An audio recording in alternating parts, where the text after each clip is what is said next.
Bienvenidos. Hoy estamos con uno de los economistas heterodoxos más destacados del mundo, probablemente uno de los más especializados en economía del desarrollo. Se llama Ha-Joon Chang. Es reconocido en el mundo por sus aportes teóricos y críticos a la economía política, cuyos postulados han tenido un gran impacto en la discusión económica global. Escribió una veintena de libros en los que desarrolló una crítica a la ortodoxia neoclásica de la economía, defendió la importancia del Estado en el desarrollo económico y la necesidad de políticas proteccionistas y de regulación financiera para una economía más justa y más equitativa. Ha nació en Seúl, Corea del Sur, en 1963. Se formó en la Universidad de Cambridge, donde trabajó hasta el año 2022, un año de grandes cambios, según él mismo cuenta en su web, porque ese año dejó la Universidad de Cambridge después de 32 años de enseñanza y se mudó a la Universidad SOAS de Londres. Y ese mismo año publicó su nuevo libro para el mercado de masas, Economía comestible, un economista hambriento explica el mundo, después de una brecha de 8 años.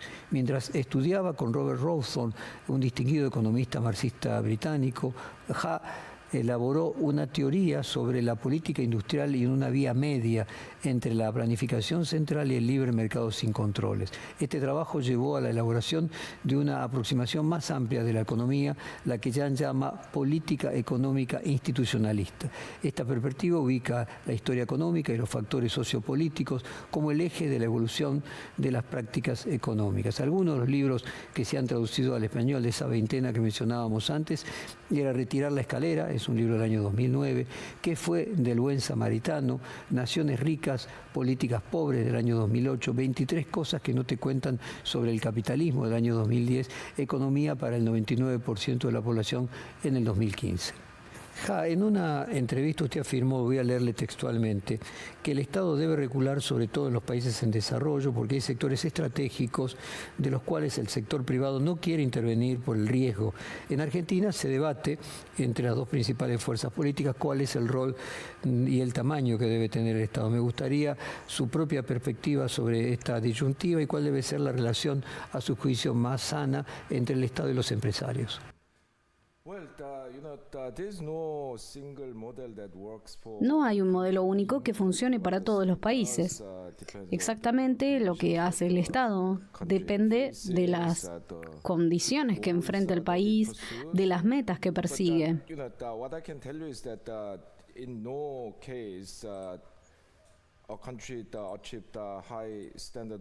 Pero lo que puedo decir es que en ningún caso un país puede alcanzar un alto nivel de vida sin que el Estado juegue un papel activo. Ahora, ese papel podría tomar muchas formas diferentes, así que vamos a tomar algunos ejemplos. En Corea del Sur, en los años 60, 70 y 80, durante el periodo del milagro económico, el gobierno tenía un plan de desarrollo económico de 5 años e intervino fuertemente en el desarrollo de la industria, asignando recursos según el plan nacional, era dueño de todos los bancos. Fue una intervención muy contundente. En el otro extremo podemos ver casos como Singapur, que busca el libre comercio dando la bienvenida a los inversores extranjeros.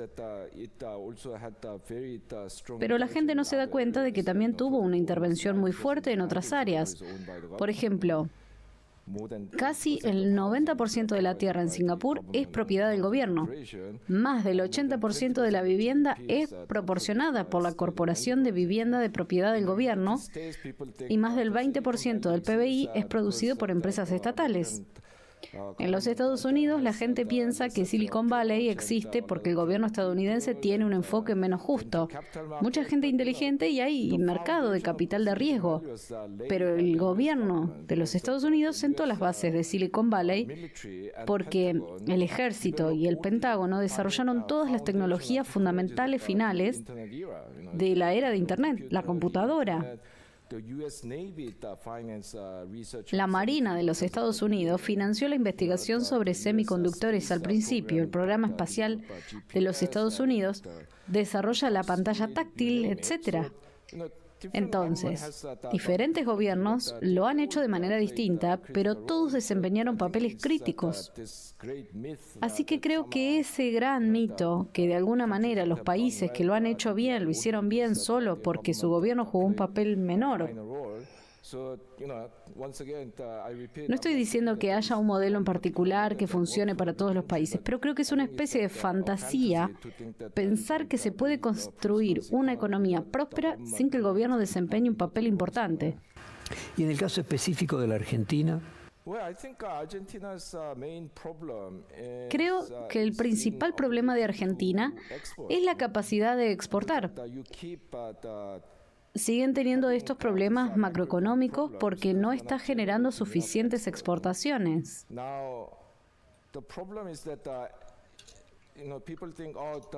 Ahora, el problema es que la gente piensa que los países proteccionistas respecto a la política industrial no pueden exportar mucho. Pero si miras a países como Corea, el secreto del éxito estuvo en combinar protección y promoción de exportaciones. Entonces lo que haces es proteger inicialmente a las industrias jóvenes por un periodo, luego las empujas hacia el mercado de exportación para que puedan generar las divisas que necesitas para desarrollar la próxima generación de industria. El problema de Argentina es que no han hecho eso. Protegió algunas industrias al principio y luego mantiene ese tipo de fallas en empujar esas industrias al mercado de exportación. Todavía depende de la exportación de productos básicos. Quiero decir que no hay nada intrínsecamente malo con los productos básicos, pero han frenado el desarrollo tecnológico, están sujetos a las condiciones naturales. Sus países ahora están pasando por esta sequía, lo cual salpica la salud de las exportaciones, como está pasando. Luego, los precios fluctúan mucho. Por lo tanto, debe crear una base de exportación más segura y me temo que eso requiere esa política industrial efectiva. No se pueden desarrollar nuevas generaciones de industrias sin que el gobierno brinde cierta protección y algunos subsidios. Pero lo que es más importante, proporciona insumos que las empresas no pueden proporcionar por sí mismas: infraestructura, marketing de exportación, investigación y desarrollo. Argentina gasta solo el 0,5% del PBI en investigación y desarrollo. Corea del Sur gasta el 4,6%, Suecia gasta el 3,5%.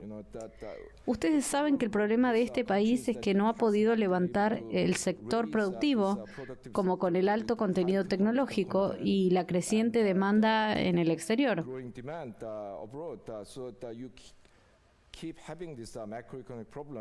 Entonces siguen teniendo estos problemas macroeconómicos porque las industrias que tienen no pueden generar suficientes exportaciones y por lo tanto divisas. Recientemente se celebró en Buenos Aires la reunión de la Cámara de Comercio Norteamericano-Argentina, el Summit 2023, y allí el presidente de la Cámara, el Senior Country Officer de JP Morgan, dijo en su discurso, le voy a leer textualmente: estamos convencidos en la Cámara de Comercio que una vez que se elimine el déficit fiscal, se le dé verdadera independencia al Banco Central y a su directorio y se recorte el excesivo gasto del Estado, el país comenzará a crecer de una manera constante y beneficiosa para la población. ¿Qué opinión le merece esta explicación? El problema con esa visión es que se basa en esta creencia de que en la medida en que haya estabilidad macroeconómica, las empresas surgirán espontáneamente y generarán riqueza.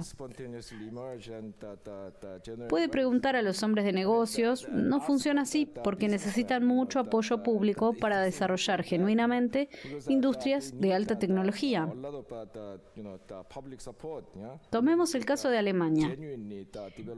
El gobierno federal alemán tiene muy poca política industrial, pero a nivel estatal hay una gran cantidad de política industrial y el gobierno estatal posee bancos de desarrollo. Por lo tanto, pueden proporcionar financiamiento a largo plazo a las empresas, proporcionan los datos de investigación y desarrollo para proporcionar servicios de marketing, de consultoría técnica.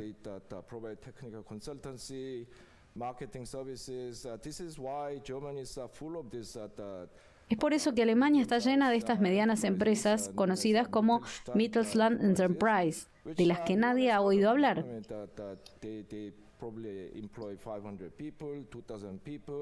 Probablemente emplean a 500, 2.000 personas, tienen unos ingresos de quizás 1.000, 2.000 millones de euros. Nada espectacular, pero estas son empresas que tienen una participación de mercado del 70% en lo que producen. Desde los filtros para máquinas de diálisis, la parte muy técnica que se necesita para construir satélites. Si miramos los casos reales de éxito comercial, siempre ves esta cooperación entre gobierno y negocios. Es muy erróneo suponer que el gobierno y las empresas tienen de alguna manera una relación contradictoria. Necesitas una relación cooperativa entre el gobierno y las empresas. Esa relación tiene que estar basada en la inversión productiva, la investigación y el desarrollo, en lugar de solo proporcionar estabilidad macroeconómica. El problema no es que crees esa estabilidad macroeconómica. Ha pasado por muchas crisis este país y de alguna manera estabilizas la situación. Estoy seguro de que probablemente pedirá prestado más dinero al FMI, a China, vendiendo el gas de vaca muerta. De alguna manera lo estabilizará. Pero a menos que lo utilicen para comenzar a intervenir en industrias de exportación de próxima generación, tendrán la temporada 2 de esta situación dentro de 7 u 8 años.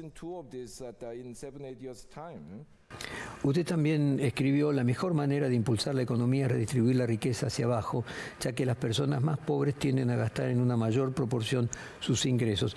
¿Esta idea es absolutamente compartida por todos o es discutida? Esa relación fue en relación con la gestión macroeconómica de corto plazo. Entonces, cuando tienes una deficiencia de demanda, sabes que dar más dinero a las personas más pobres aumentaría la demanda porque tienen una mayor propensión a gastar.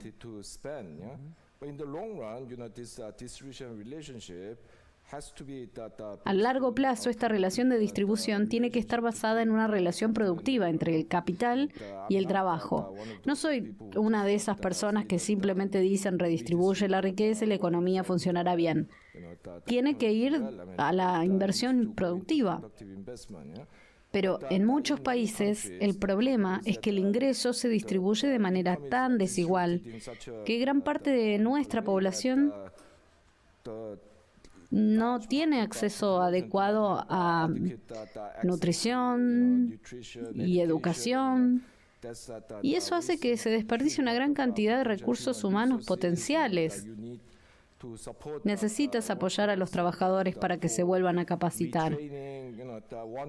Una de las razones por las que países como Suecia o Finlandia, que tienen un estado de bienestar muy fuerte, en realidad crece más rápido que Estados Unidos, donde es muy fácil despedir trabajadores y redistribuir personas. En países con estado de bienestar, tienes este sistema en el que los trabajadores pueden ser despedidos, pero luego se vuelven a capacitar y redistribuir. En los Estados Unidos, los trabajadores resisten a las nuevas tecnologías hasta la muerte, porque ni siquiera pueden ir a un hospital, porque es un país que no tiene seguro médico público. Esta visión que de alguna manera las políticas redistributivas y productivas pueden ir separadas son incluso peores que las antagónicas.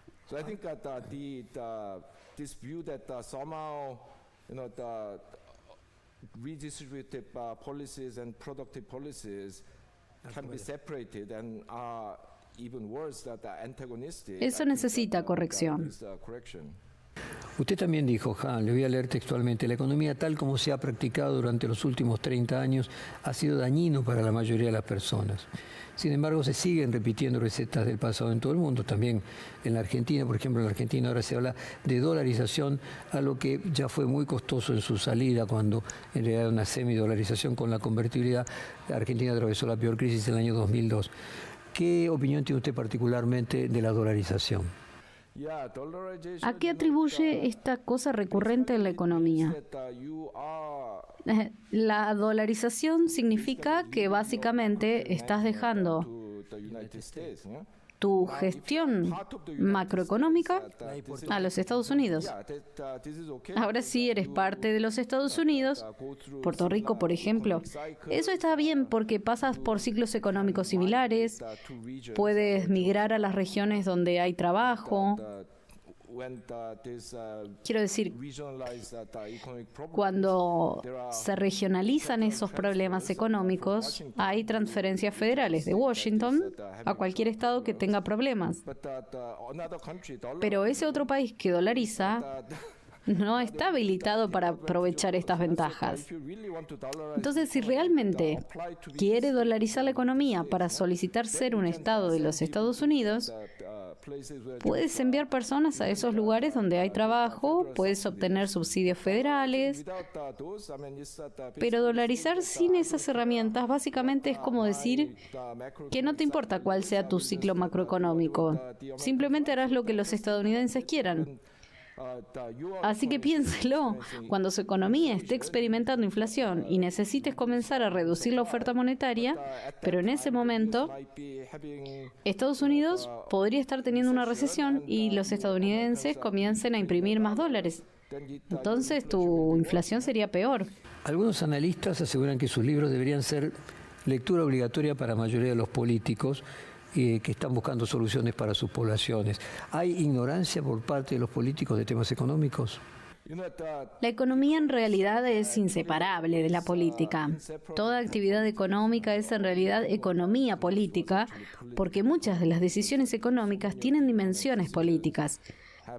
Incluso cosas como la inflación, básicamente es la puja por la distribución.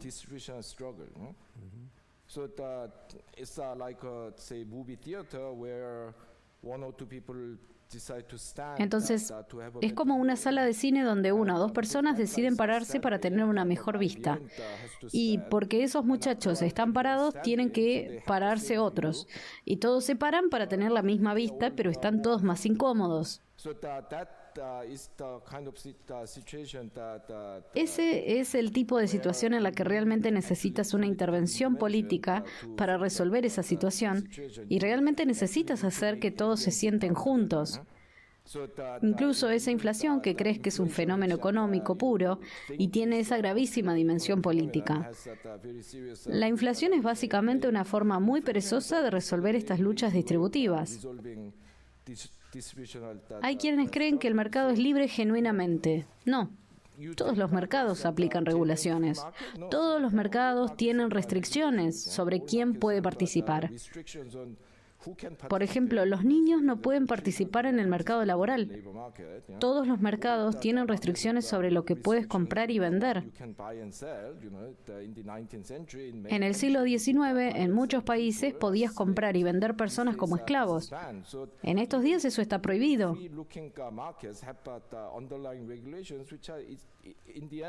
Incluso los mercados de aspecto muy libre tienen normas subyacentes que al final están políticamente determinadas. Entonces, es muy importante reconocer que las soluciones económicas deben tener una base política. Ahora, dado eso, creo que es muy importante que los políticos entiendan de economía. Economías que reconozcan que la política es parte de la solución, porque hoy hay partidos de opiniones extremas en las que un grupo dice, tenemos las soluciones técnicas, no importa cómo lo hagas, tienes que hacerlo. No funciona porque políticamente es inaceptable.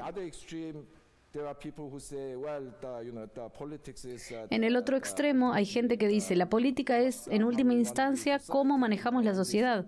Todos estos problemas técnicos, como la inflación, los salarios y el tipo de cambio, no importan. Están siendo estúpidos. Por lo que debemos abordar este tipo de punto de vista intermedio en el que se reconoce la naturaleza política de las decisiones económicas respecto de los tecnicismos que están involucrados en resolver los problemas económicos. Aquí en la Argentina, además de la discusión de cuánto Estado y cuánto mercado, otra de las discusiones es cuánto la política se tiene que subordinar a la economía y cuánto la economía a la política. Si no entiendo mal lo que usted está diciendo, que finalmente son una sola cosa. No creo que sea un buen gobierno porque al final será muy dictatorial. Tiende a ser la monarquía. En la medida en que creas en la democracia, debes respetar la voluntad del pueblo. Así que por muy inteligente que seas, en realidad no lo sabes todo. No hay nadie que lo sepa todo. Por eso necesitas frenos, contrapesos democráticos y asesores técnicos, etcétera. Pero incluso si esa persona lo sabe todo, no debería tener demasiado poder en el gobierno, demasiada concentración de poder. Una vez más estamos hablando de equilibrio.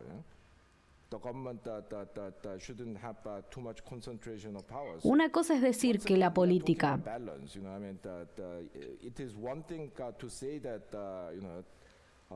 es importante, pero eso no debería llevarnos al otro extremo y decir que las ecuaciones no importan, el equilibrio no importa, porque importan. Quiero decir,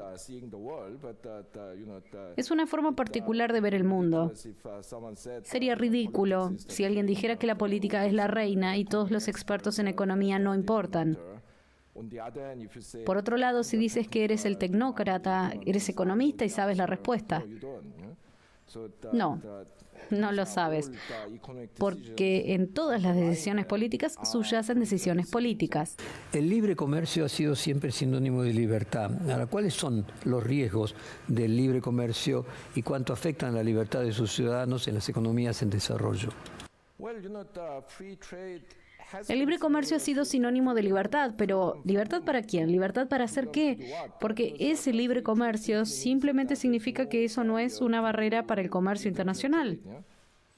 Nada más ni nada menos. Entonces, en las décadas de 1830, cuando los países latinoamericanos se independizaron, se vieron obligados a firmar esos tratados,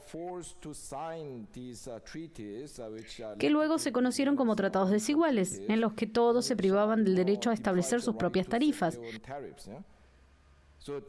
Entonces, estos países, incluida Argentina, se vieron obligados a tener una tasa arancelaria muy baja para los propósitos de ingresos, 1%, 3%, 5%, y no tenían derecho a fijar sus tarifas.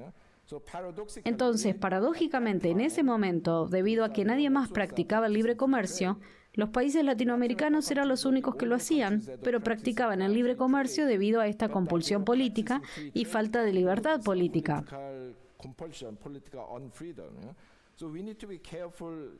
Por lo tanto, debemos tener cuidado al decir de qué libertad estamos hablando cuando decimos libre comercio.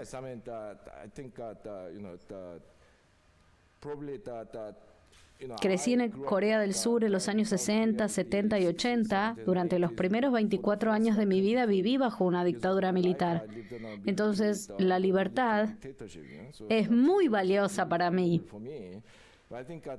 Pienso que tenemos que darnos cuenta de que hay diferentes tipos de libertades: libertad económica, libertad política, libertad social, y cada tipo de libertad tiene implicaciones diferentes para cosas diferentes. Necesitamos equilibrar estos diferentes tipos de libertad. Por ejemplo, en la década de 1970, personas como Milton Friedman, Friedrich von Hayek, estos gurúes de la economía de libre mercado, apoyaron abiertamente a la dictadura militar en Chile porque para ellos la libertad económica era más importante que la libertad política. Pero ¿es esa la respuesta correcta? No lo creo. Así que es necesario equilibrar estos diferentes tipos de libertad y libertad para quién. Lo imagino ya muy familiarizado con la exposición de Isaiah Berlin en la Universidad de Oxford a mitad del siglo pasado sobre la diferencia entre las libertades positivas y las libertades negativas. Me gustaría su propia reflexión al respecto.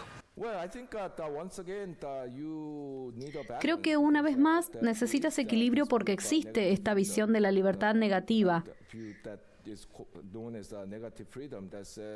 Veo que se dice necesitamos tener libertad de otras personas que nos digan qué hacer. Esa libertad es muy importante, pero también necesitas una libertad positiva en el sentido de que necesitas que te permitan ejercer esos derechos básicos. Entonces,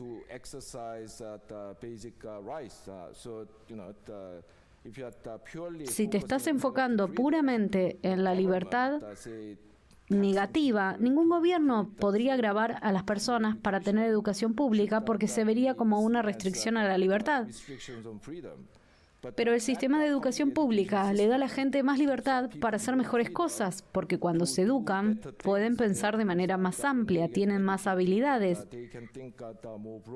tendrán más opciones en términos de ocupación y pueden innovar. Hay un balance nuevamente. Exactamente, una vez más equilibrio. Usted ha dicho que las economías exitosas se basan en el esfuerzo colectivo de diferentes tipos y tamaños, alimentados por una intervención política matizada en lugar de cualquier Estado pequeño y libre de todos. No podemos prosperar solos, dijo textualmente. ¿Hay algo en esta falta de cooperación y de esfuerzo colectivo que esté contribuyendo negativamente a la aparición de nuevas tecnologías, la polarización, lo que surge de las redes sociales? Creo que básicamente queremos una sociedad donde el interés público, los intereses colectivos se equilibren con la libertad individual. Entonces, hay algunas cosas que se deben garantizar a todos para que todos tengan derecho a la capacidad de realizar plenamente su potencial.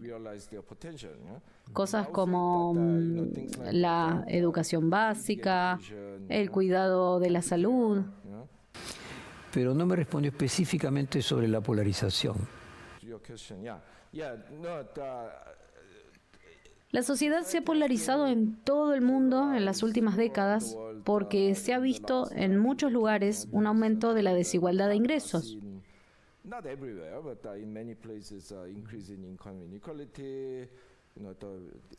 El efecto de las redes sociales que crea este fenómeno donde solo hablas con personas que comparten tus opiniones y todo eso realmente dificulta la creación de un concepto que se necesita si vas a tener un proyecto colectivo. Entonces, pueden ser todos ciudadanos de Argentina o Corea del Sur, pero lo que piensan que es Argentina o Corea del Sur es radicalmente diferente según quienes sean. Pero creo que es extremadamente importante crear este entendimiento común de quiénes somos, hacia dónde se dirigen nuestras sociedades y cuáles son las cosas básicas en las que estamos de acuerdo.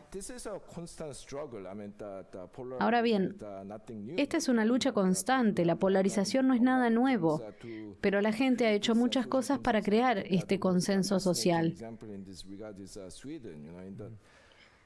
Creo que el ejemplo más fascinante en este sentido es Suecia. En la comprensión pública es un país donde sabes que no hay un gran debate polarizado, los trabajadores y los capitalistas cooperan, las relaciones laborales son pacíficas, pero no siempre ha sido así. En la década de 1920, Suecia tenía las peores relaciones laborales del mundo.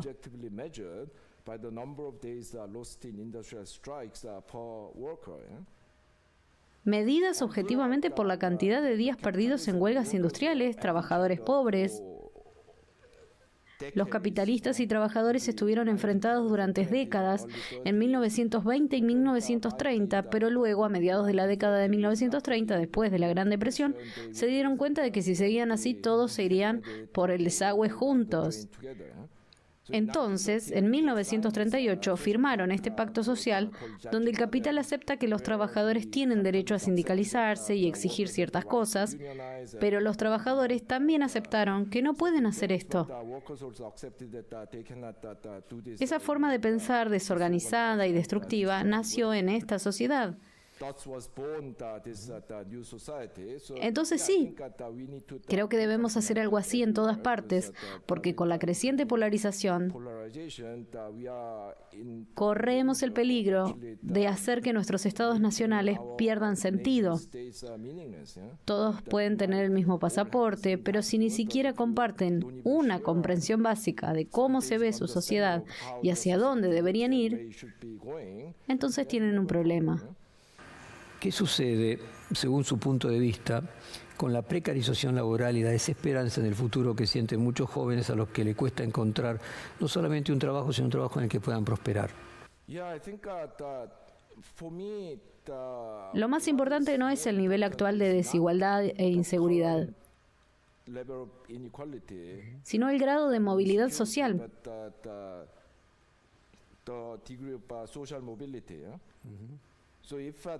Incluso en una sociedad muy pobre, puedes tener una economía muy dinámica. Si la gente cree que si trabajas duro e inviertes en tus habilidades estarás mejor,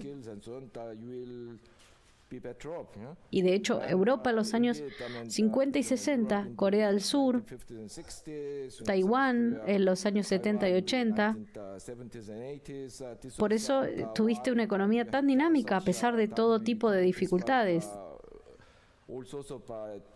Corea en los años 60, 70 era uno de los países más pobres del mundo. Pero en el caso de Corea, después de una guerra que había destruido todo.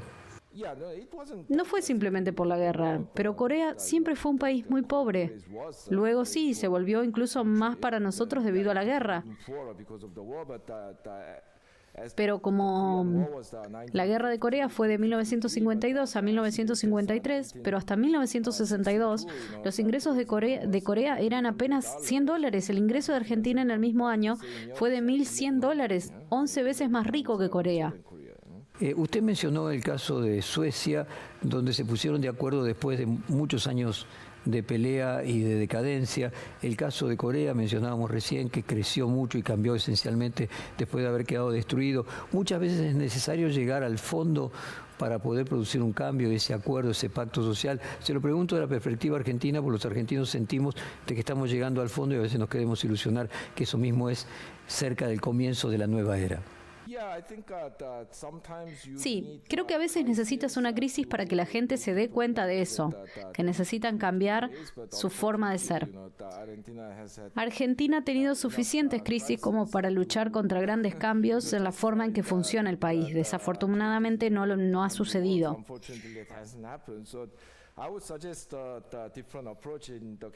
Así que sugeriría un enfoque diferente en el caso de Argentina para ser más positivo. Han ganado la Copa del Mundo, no es un asunto trivial, siempre han tenido buenos jugadores. ¿Cómo es que ganaste esta vez? No sé mucho sobre el equipo argentino, pero pienso que el entrenador debió haber hecho algo bien. Los jugadores deben haber cambiado la forma en que jugaban, porque han pasado algunas décadas desde que ganaron la última Copa del Mundo.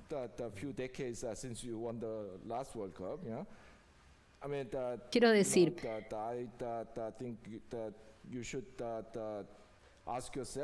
¿cómo es que este país, que tiene un nivel de educación tan alto, que científicos e ingenieros capaces no están produciendo productos de alta tecnología? Creo que debería ser motivo de vergüenza nacional que esta empresa de ropa de alta tecnología, llamada Patagonia, esté dirigida por un estadounidense. ¿Por qué no pueden hacerlo ustedes? Usted ya dice, le voy a leer textualmente nuevamente, necesitamos incluso entender la economía no solo desde un punto de vista económico, también desde un punto de vista político, social y psicológico. ¿Qué aspectos de lo psicológico influyen en la economía? Y se lo pregunto en un país que tiene la mayor, fundamentalmente la ciudad de Buenos Aires, de psicoanalistas per cápita del mundo. No sé mucho sobre psicoanálisis, pero creo que es una dimensión de esta sociedad que puede describir de manera psicológica. Porque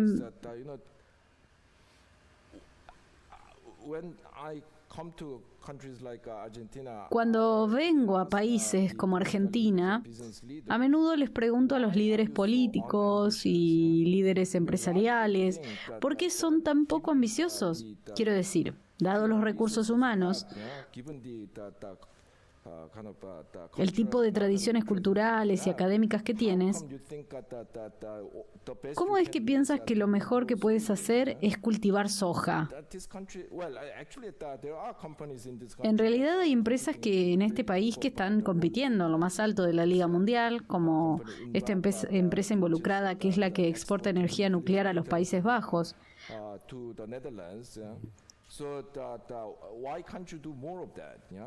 Entonces, ¿por qué no puedes hacer más de eso? ¿Cómo está bien que un país como este siga siendo nuestro productor de materias primas esenciales? Creo que debe haber algo en la psique nacional que te hace pensar que no puede ser mejor. No sé qué es. No sé lo suficiente sobre la historia de este país, pero creo que realmente deben hacerse esa pregunta. Si usted tuviera que elegir un país ideal como modelo económico, ¿cuál elegiría? Me resulta difícil elegir exactamente uno, porque no sé lo suficiente sobre ellos, pero en términos generales elegiría a los países escandinavos, porque han sido capaces de combinar prosperidad, innovación y equidad social de una manera inusual. Entonces, sabes que la gente de izquierda solo piensa en la naturaleza redistributiva del estado de bienestar y la alta desigualdad. Pero eso no es de lo que se trata la historia. La otra historia es una economía abierta extremadamente dinámica. Suecia tiene más que las llamadas empresas unicornio, ese tipo de empresas de nueva creación que tienen mucho más de $1.000 millones en volumen de negocio. Suecia tiene más empresas unicornio que los Estados Unidos. Es una economía altamente dinámica e innovadora. Lo mismo en Dinamarca, en Finlandia, en Noruega. Las personas de derecha solo piensan en abrir el comercio y demás, pero no se dan cuenta de que abren el comercio y la innovación, no se dan cuenta de que esto tiene que ser posible al tener este productivo estado de bienestar. Que no se trata solo de repartir dinero, sino de volver a capacitar a los trabajadores, invertir en los niños. Ahora, cuando usted menciona los países escandinavos, todos ellos tienen pequeños territorios y pequeña población. ¿Es más fácil producir igualdad y desarrollo en un país más pequeño? No necesariamente, porque hay muchos países pequeños que lo están haciendo muy mal. Hay países más grandes que lo están haciendo bastante bien.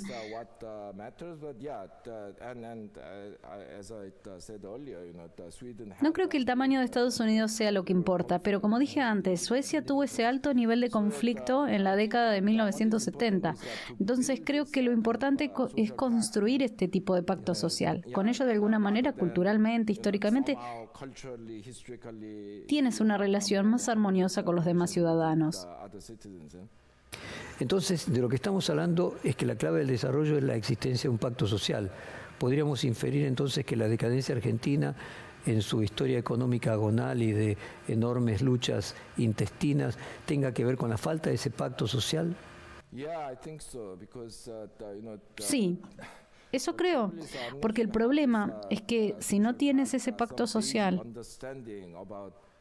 un entendimiento básico sobre lo que es tu país, hacia dónde va, hacia dónde debes ir, si en cada elección estás dando vueltas en U, gana un gobierno de derecha y te abres, liberalizas, y luego, 4 años más tarde, un ala de la izquierda entra al gobierno y vas en otra dirección, lo hace realmente muy difícil para los negocios. Porque cuando miras las encuestas, los hombres de negocios lo que más valoran es la estabilidad de la política, sean realmente una extrema derecha o una extrema izquierda. Quiero decir, están felices de adaptarse a las diferentes políticas, pero en lo que no les gusta es la inestabilidad de las políticas que cambian cada pocos años. ¿Cree que debería reformarse el capitalismo y de qué manera sería posible, si es una oportunidad en este contexto global de crisis geopolítica?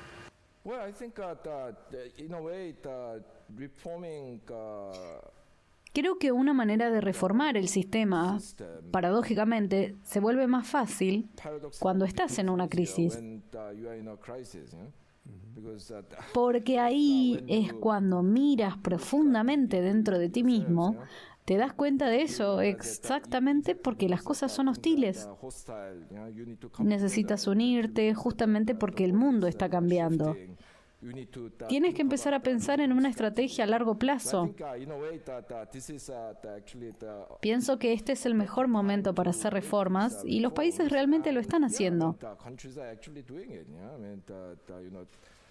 Estados Unidos en el siglo XIX se desarrolló sobre la base del proteccionismo. Desarrollaron los sectores de alta tecnología a través del gasto militar en el siglo XX, pero en los últimos 30 o 40 años, los estadounidenses han estado impulsando esta línea liberal. Quiero decir, están haciendo una política industrial a gran escala, usando el cambio climático, la confrontación con China y la inflación como excusa.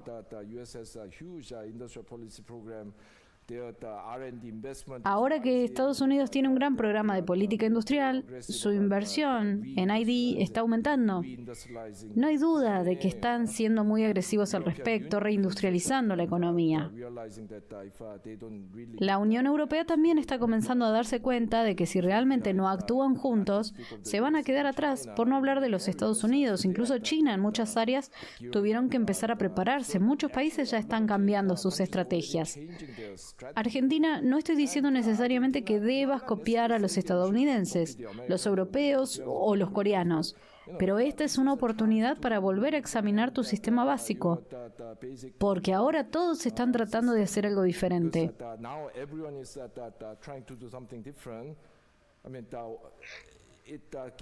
Quiero decir que te da una excusa para volver a examinar lo que has estado haciendo y pensar en el futuro de una manera diferente. Porque si todo el mundo está siendo agresivo con la política industrial, no puedes simplemente sentarte y decir, bueno, esto es lo que el libro de texto dice que debo hacer. Porque cuando otras personas lo hagan, estas cosas se van a quedar aún más rezagadas. ¿Cuál es su postura frente a la extrema financiarización de la economía, Ja? Financiarización, no me malinterpreten, soy un gran creyente en las finanzas modernas,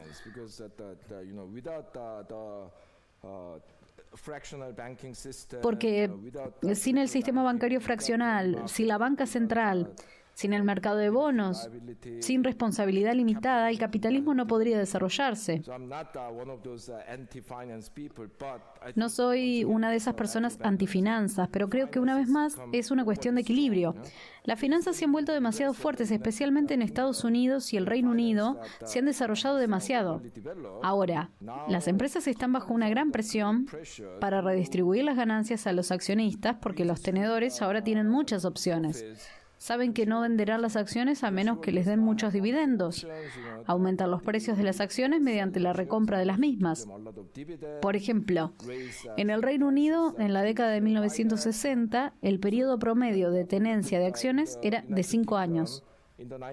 Ahora no es ni siquiera un año.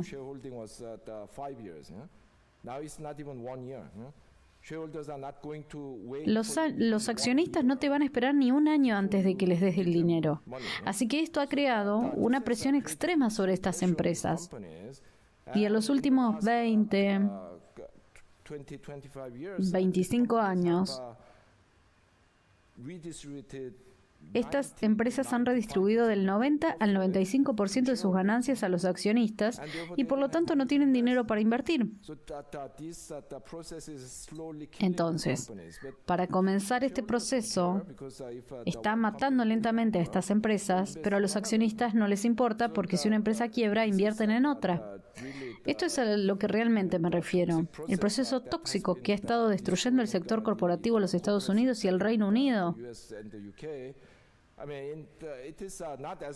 No está tan avanzado en otros países como en esos dos, pero esto podría ser una señal de advertencia para otros países. A ver si le interpreto. Lo que usted dice es que el problema de la economía actual es una especie de exceso de extractivismo de los shareholders, de los accionistas, de los dueños de las acciones, y ese es el problema del capitalismo actual. El desarrollo de una corporación, de una industria, de una nación, necesita compromiso. Desafortunadamente, las corporaciones en los Estados Unidos, en el Reino Unido y cada vez más en otros países están controladas por personas que no tienen ningún compromiso.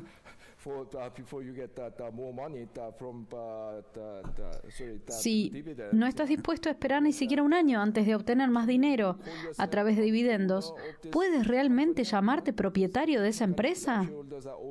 Porque técnicamente los accionistas son los dueños de esta empresa.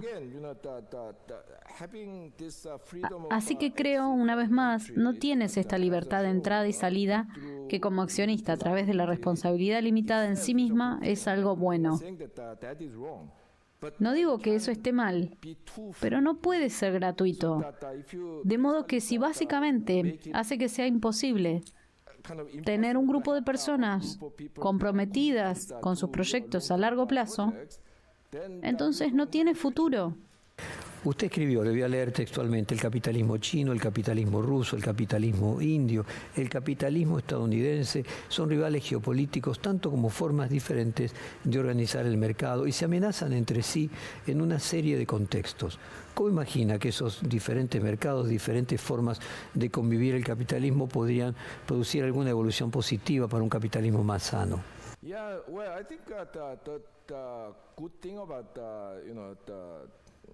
Creo que lo bueno del capitalismo y del mercado es que en realidad no se pregunta mucho sobre el color del dinero.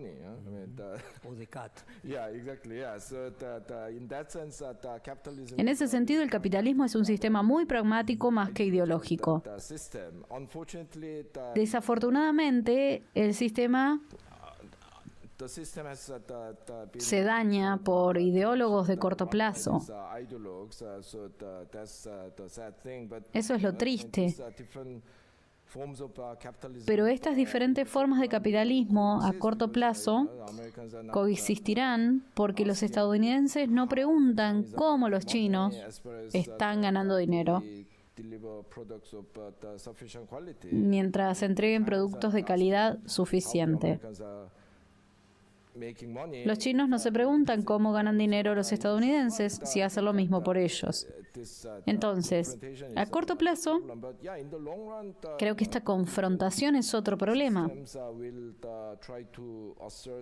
Pero en el largo plazo, diferentes sistemas intentarán imponerse y probablemente algunos sistemas ganarán a otros. No sé lo suficiente sobre geopolítica para decir cómo afectará eso a la competencia entre las diferentes formas de capitalismo, pero puramente en términos económicos, esto es lo que va a suceder. En esta misma serie de entrevistas me tocó preguntarle a Fukuyama sobre el fin de la historia con el capitalismo. Él dice que hizo lo mismo que hizo Marx, leyendo a Hegel con la idea del espíritu de la historia, y que Marx consideró que el fin era la dictadura del proletariado y él simplemente consideró que el fin era el capitalismo, pero que el modelo de análisis dialéctico era el mismo. ¿Qué opina usted si finalmente el capitalismo es la última estación en la discusión del sistema económico? Sí, pero creo que Fukuyama dijo que fue demasiado lejos cuando habló sobre el fin de la historia, pero creo que tiene razón. La historia no tiene un destino, no tiene un objetivo final en la forma en que Hegel y Marx pensaron que tenía. Hay que tener una mente más abierta al respecto. Por otro lado, es cierto que en el proceso tratamos de no ser demasiado competitivos. Pero es un proceso competitivo para que los países con diferentes tipos de sistemas económicos, diferentes tipos de capitalismo, eventualmente comiencen a tratar de empujar a otros hacia afuera. ¿Cree que el poder occidental está disminuyendo y la energía económica se está trasladando a países emergentes, mientras que en Occidente las economías estancas y los políticos siguen enalteciendo el libre mercado?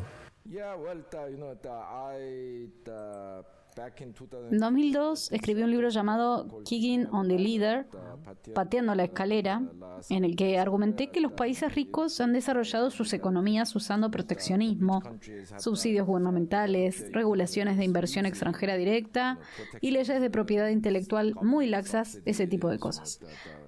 Regulations of foreign direct investment, very lax intellectual property laws and things like Cosas que les dicen a los países en desarrollo de hoy que no usen esas herramientas. Así que tomé prestada la expresión del economista alemán del siglo XIX, Friedrich List, y dije que es como si alguien subiera la escalera para llegar a la cima y luego patear la escalera para que otras personas no puedan seguirla. Entonces sí, los países ricos están promoviendo un mercado libre que se hace básicamente porque les interesa hacer que otras personas abran sus fronteras. Pero cuando no funciona para ellos, hacen todo tipo de cosas. Eso hicieron para abandonar muy fácilmente el capitalismo de libre mercado. ¿Sabes? Ahora que los estadounidenses están preocupados de que los chinos se pongan al día, que de repente comienzan a usar una gran cantidad de políticas industriales, muchas de ellas violando las reglas de la OMC. ¿Les importa? No, porque les ayuda.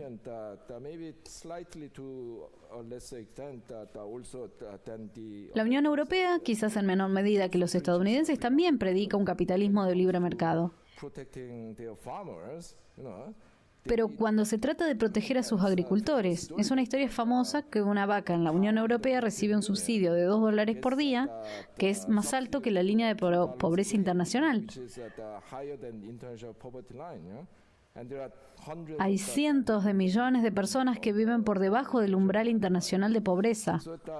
Desafortunadamente, estos países promueven el libre mercado y el libre comercio cuando les conviene, pero cuando no les conviene, no siguen sus propios consejos. Un tema no muchas veces hablado en economía es la demografía. Me gustaría entender cómo afectó a su país, a Corea del Sur, la industrialización del crecimiento económico y la mínima tasa de natalidad. También hay planteos de que China podría en los próximos 50 años bajar de 1.200, 1.300 millones de habitantes a solo 800 y al mismo tiempo la India subir de 1.300 a 1.500. ¿Cómo afecta entonces la demografía a la economía? Corea del Sur tiene un problema terrible con el envejecimiento de la población,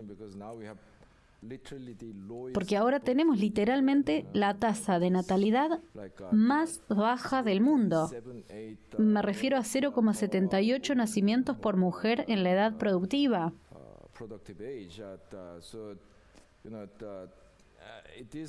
Entonces eso es lo que crea un gran problema. Pero esto se debe a que no hemos hecho suficientes políticas para que sea posible tener hijos.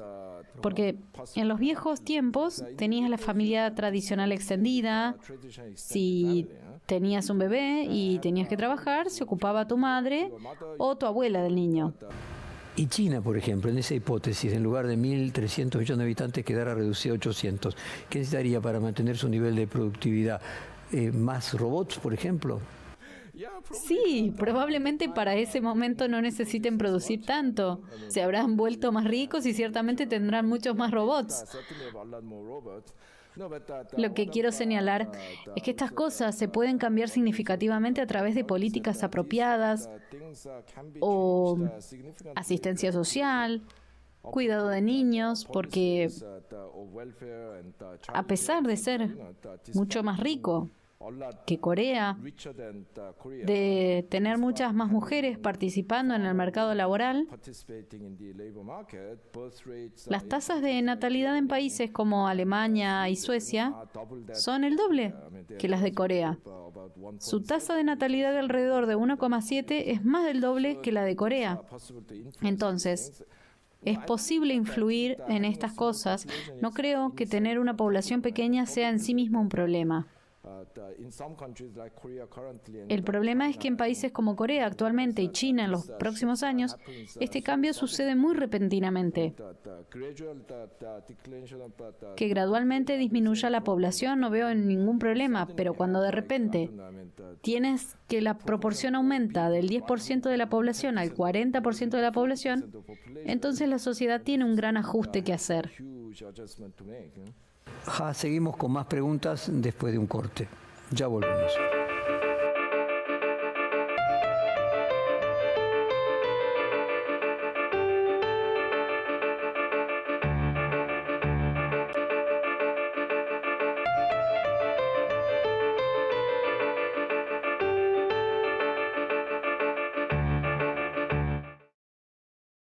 Vamos a entrar en el capítulo de literatura, gastronomía y economía. Usted cuenta en su web que por alguna razón ha leído más autores latinoamericanos que de cualquier otro lugar del mundo.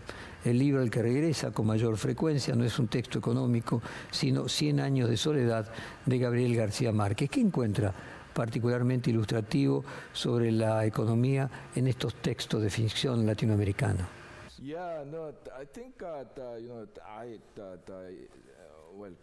Gabriel García Márquez es mi escritor favorito, pero he leído mucho a Borges y el escritor cubano Alejo Carpentier. Realmente amo la literatura latinoamericana, pero creo que la atracción de esta literatura para mí es que realmente me muestra un mundo completamente diferente. La forma en que está estructurada la sociedad, la forma en que ha evolucionado la historia, son tan diferentes. ¿Podríamos decir que el realismo mágico latinoamericano es lo opuesto a Corea? Bueno, geográficamente Argentina es lo opuesto a Corea. Solo en eso, porque hay muchas cosas en común sobre la naturaleza humana, las relaciones y el conflicto social. Pero es una sociedad muy diferente. Cuando leo sobre esa sociedad latinoamericana, realmente se me abren los ojos, puedo ver eso. En Corea, en contexto, eso que pensé que era universal, en realidad no lo es, porque no sucede en América Latina, o algo que pensé que era muy exclusivo de Corea, ocurre también aquí.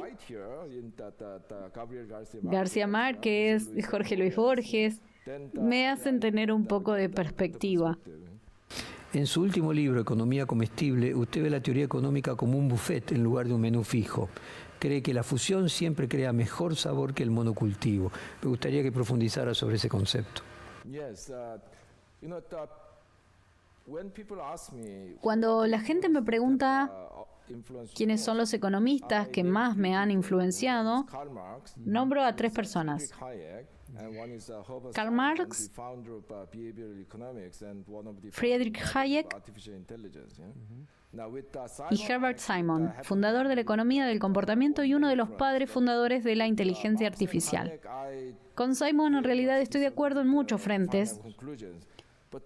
Con Marx y Hayek estoy muy en desacuerdo con las conclusiones finales, pero el proceso a través del cual hacen su argumento, las reflexiones profundas que tienen sobre la naturaleza humana, las relaciones sociales y la evolución histórica, son maestros. Aprendí muchísimo de ellos.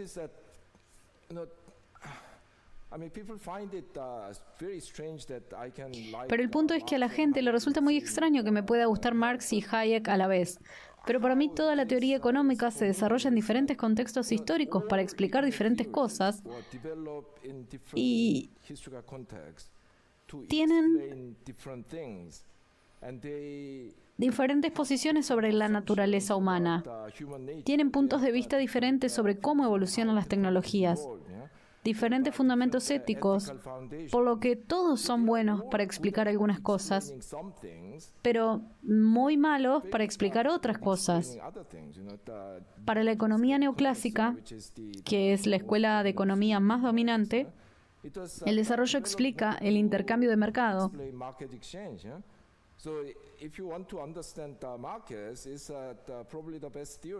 Así que si quieres entender los mercados es probablemente la mejor teoría, pero no está interesada en la producción.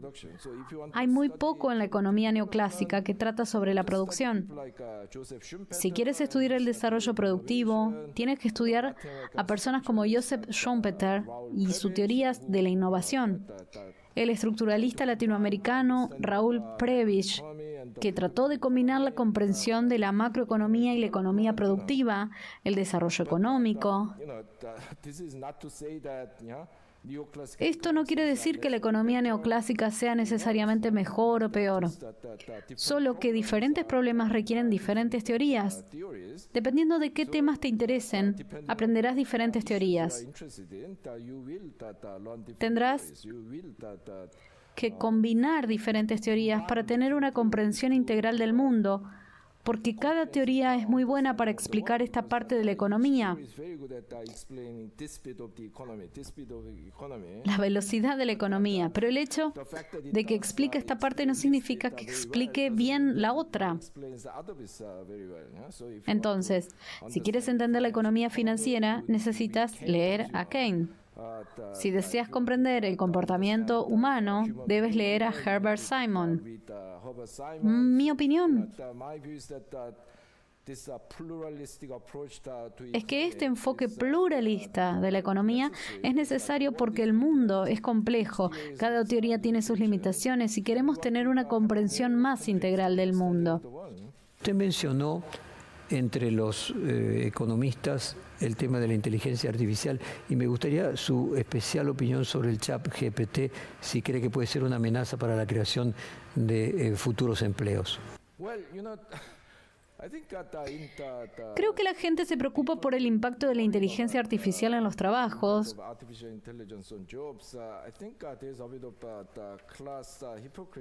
Creo que hay un poco de hipocresía de clase porque los economistas, los periodistas, solemos escribir sobre el cambio tecnológico y decir que la historia del capitalismo es la historia de la automatización. Si estás en contra de la automatización, estás en contra del progreso y de repente el ChatGPT y otros programas de inteligencia artificial se van a deshacer de los trabajos de enseñanza, los periodísticos, abogados, contadores. De repente estamos preocupados por estos trabajos.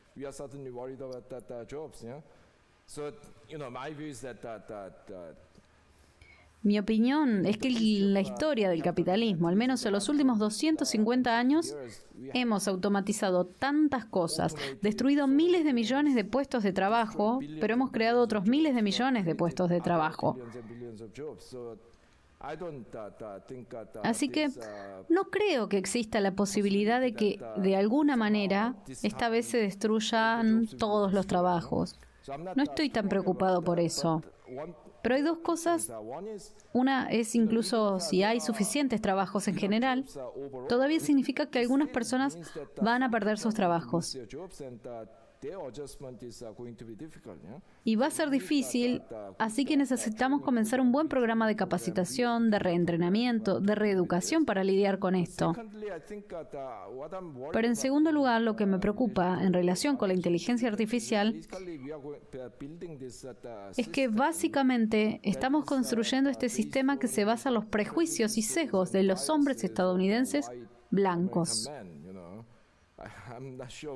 No estoy seguro de que queramos implementar eso en todo el mundo. Necesitamos discutir los contenidos y la ética de estas inteligencias artificiales. La inteligencia artificial en sí no es una cosa mala. Creo que deberíamos abrazarla. Los recursos naturales son una nueva etapa del control del capitalismo y en este sentido América Latina está con una posición muy beneficiosa, el Amazonas por un lado, el triángulo del litio, las reservas del shale gas en Vaca Muerta, el hidrógeno verde de la Patagonia. Esta zona del mundo que empieza a cobrar un interés por parte de las potencias mundiales, ¿se encuentra con una oportunidad única en su historia?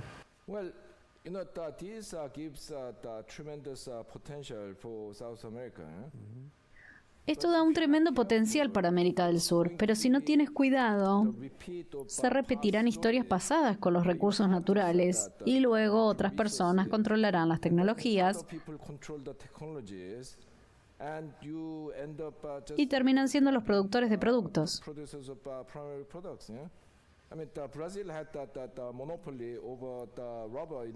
Brasil tenía ese monopolio sobre el caucho al principio, cuando los británicos lo robaron y se lo llevaron a Malasia. La economía brasileña fue la que se dañó enormemente. Guatemala solía ser un país bastante rico en el siglo XIX porque tenían el monopolio de este tinte rojo llamado cochinilla, y cuando los alemanes inventaron el tinte artificial, su economía desapareció. Perú en el siglo XIX tuvo un auge económico basado en el guano peruano, pero cuando los alemanes inventaron las tecnologías para hacer fertilizante artificial fijando nitrógeno en el aire con electricidad, la economía peruana se hundió. El litio, la biodiversidad es genial, pero dentro de 10, 15 años, alguien podría inventar una batería de automóvil que no use litio. Y entonces, ¿cuál es el punto de tener todo ese litio? Necesitas controlar estas tecnologías. Utiliza los recursos naturales. No soy de esas personas que dicen que no debes usar los recursos naturales. Pero asegurándote de que el tipo de recursos que posees, esos recursos naturales, deben invertirse en el desarrollo de las tecnologías que le permitirá controlar el desarrollo de estos recursos naturales. ¿Y cuál es su visión y cómo podría beneficiar a Sudamérica el hecho que los mercados regionales vuelvan a tomar fuerza luego que la pandemia demostró que la interrupción de las cadenas de suministro era necesario volver las industrias más cerca de los lugares de consumo? Sí, cada vez se reconoce más que luego de la pandemia y las tensiones en el sistema geopolítico, hemos creado estas cadenas de valor globales que son demasiado frágiles, que están demasiado lejos, demasiado complicadas, y una especie de pequeña tienda demasiado concentrada envía ondas negativas para todas partes.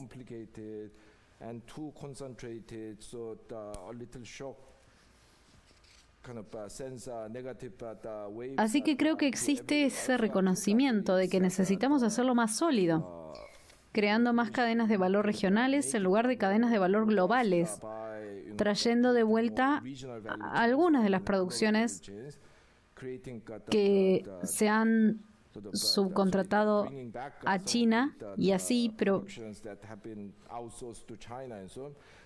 esto va a llevar mucho tiempo. Esta red de suministro global se ha construido durante los últimos 40 años. Entonces, incluso si realmente haces un esfuerzo, si quieres cambiarlo sustancialmente, tomaría 10, 20 años. Así que creo que no deberíamos entusiasmarnos demasiado con esta nueva necesidad y nuevas oportunidades. Sí, creo que necesitamos arreglar algo de esto y especialmente con estas nuevas tecnologías emergentes relacionadas con el cambio climático y ese tipo de bioeconomía más amplia. Hay mucho margen para América del Sur. Los países sudamericanos deben trabajar juntos para crear una especie de cadenas regionales de valor más avanzadas. Bueno, la última pregunta, ¿cuál es el rol de los medios de comunicación en mejorar el nivel de conocimiento sobre economía? No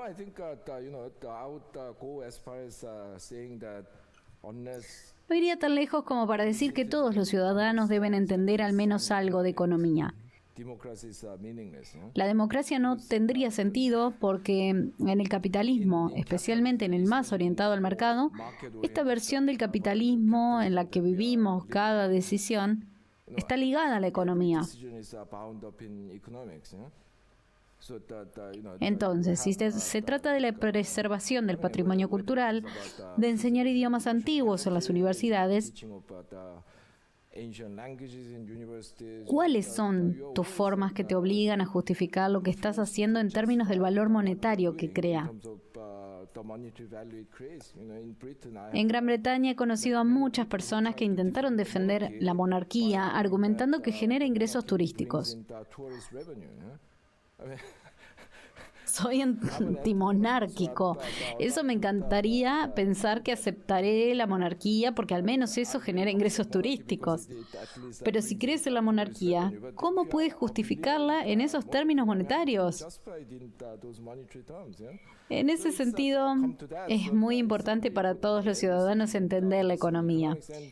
Y en eso los medios de comunicación tienen un papel muy importante que desempeñar porque no puedo esperar que la gente lea libros de texto de economía e incluso el tipo de libros populares del mercado masivo que la gente como yo escribo. Como por ejemplo tener que leer a Hayek o a Marx. Sí, exacto. Así que es demasiado pedirle a la gente que lea estas cosas. Los medios tienen que presentar esta información sobre la economía y las teorías económicas básicas de una manera accesible. De lo contrario, ¿dónde va a aprender economía la gente? Ha Hong-Chak, muchísimas gracias por esta hora profunda y didáctica clase de economía. Thank you.